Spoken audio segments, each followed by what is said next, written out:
Welcome smart competitive school.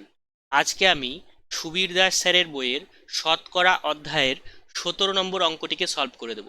দেখো প্রশ্নটি কি বলেছে, যে কেরোসিন তেলের মূল্য পর পর দুবার 20% এবং 30% বৃদ্ধি হলে মোটের উপর শতকরা কত বৃদ্ধি হলো।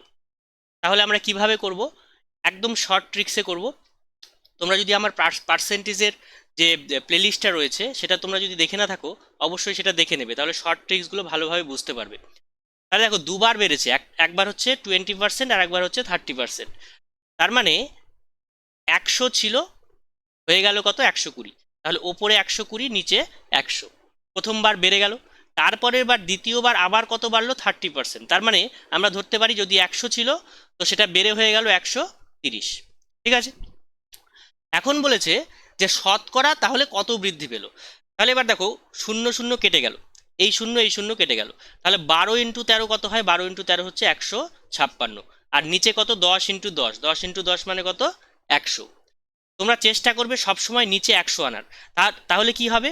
নিচে যদি 100 থাকে মানে 100-র উপরে কত বাড়লো সেটা তোমরা বুঝতে পারবে, সেটাই তোমার শতকরার হিসাব। তাহলে আগে 100 ছিল, বেড়ে কত হয়ে গেল? 156। মানে কত বাড়লো? 156 মাইনাস 100, তার মানে 56%। তাহলে শতকরা ওভারঅল কত বৃদ্ধি হলো? 56%। Option C.